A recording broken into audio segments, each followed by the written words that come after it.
शर्म आनी चाहिए राहुल गांधी को।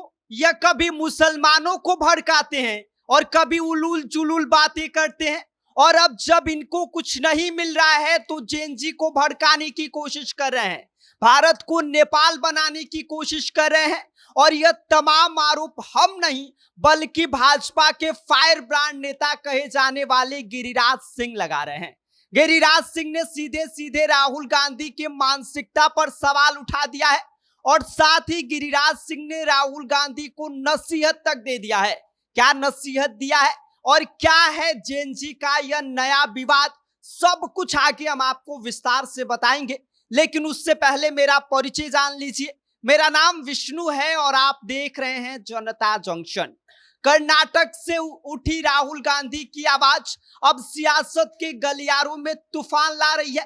लोकसभा में विपक्ष के नेता राहुल गांधी ने खुलकर कहा है कि भारत का भविष्य तय करेगा जेएनजी, यानी कि देश का युवा वर्ग, देश का छात्र शक्ति वर्ग।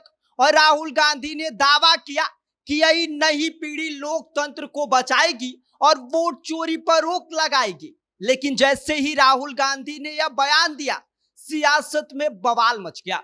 बीजेपी के फायर ब्रांड नेता और केंद्रीय मंत्री गिरिराज सिंह ने राहुल गांधी पर सीधा हमला बोलते हुए कहा कि राहुल गांधी भारत को नेपाल बनाना चाहते हैं। कभी यह मुसलमानों को भड़काते हैं तो कभी उलूल जुलूल बयान देते हैं, और अब जब इनके पास कुछ नहीं बचा है तो जेएनजी का नया शिगुफा छोड़ रहे हैं। बेगूसराय में मीडिया से बातचीत करते हुए गिरिराज सिंह ने तीखे शब्दों में कहा कि राहुल गांधी हताश हो चुके हैं। कभी मोदी जी की नकल करते हैं, कभी बेवजह मुद्दे उठाते हैं, और अब उनकी बातों को सुनकर लगता है कि वे देश में अराजकता फैलाना चाहते हैं, देश को अराजकता की ओर ढकेलना चाहते हैं। आगे उन्होंने घुसपैठियों का मुद्दा उठाकर कांग्रेस पर बड़ा वार किया और बोले कि पूरे भारत को घुसपैठियों से मुक्त करना है। इंदिरा गांधी ने भी घुसपैठ की समस्या मानी थी, लेकिन वह रोक नहीं पाई थी। आज बंगाल और बिहार घुसपैठियों का बड़ा अड्डा बन चुका है और अब यह लोग असली भारतवासियों का हक छीन रहे हैं। और बीजेपी की जहां जहां पर सत्ता है वहां से घुसपैठियों की पहचान कर उन्हें देश से बाहर निकालने का काम हम लोग कर रहे हैं, और यही बात उन लोगों को खल रही है। सिर्फ गिरिराज सिंह इतना ही नहीं बल्कि आगे अभी कहते हैं कि अब इनके पास कोई मुद्दा नहीं बचा है तो जेएनजी को भड़काने की कोशिश कर रहे हैं। इसके अलावा सरकार में मंत्री विजय कुमार सिन्हा ने भी राहुल गांधी पर पलटवार किया और विजय कुमार चौधरी ने कहा कि यह राहुल गांधी की हताशा की भाषा है। सत्ता पाने में नाकाम होने के बाद वह देश को अब अराजकता की ओर झोंकना चाहते हैं। यह उनकी मानसिकता को दर्शाता है।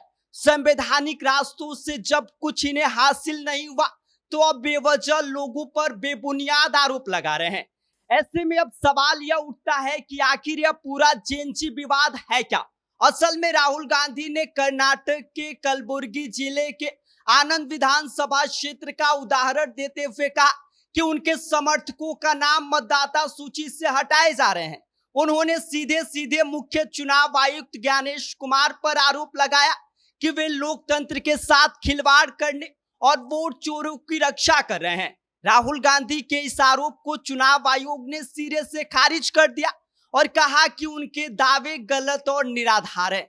लेकिन जैसे ही राहुल गांधी ने जेएनजी का जिक्र किया, बीजेपी को एक नया मौका मिल गया और पूरे मुद्दे को देश भर में उछाल दिया।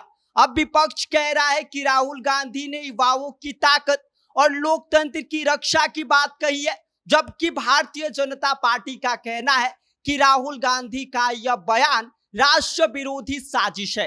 एक तरफ राहुल गांधी यह दावा कर रहे हैं कि जेएनजी ही वोट चोरी रोकेगा, तो वहीं गिरिराज सिंह और बीजेपी का आरोप है कि राहुल गांधी देश को बांटने और भड़काने की राजनीति कर रहे हैं। ऐसे में साफ है कि आने वाले दिनों में यह जेएनजी का नया पॉलिटिकल हथियार अब भारतीय जनता पार्टी के हाथों में आने वाला है। राहुल गांधी से युवाओं की आवाज कहेंगे तो बीजेपी इसे अराजकता फैलाने का प्रयास बताएगी, लेकिन फिलहाल सियासी अखाड़े में जेएनजी की गूंज ने माहौल को और भी ज्यादा गर्मा दिया है।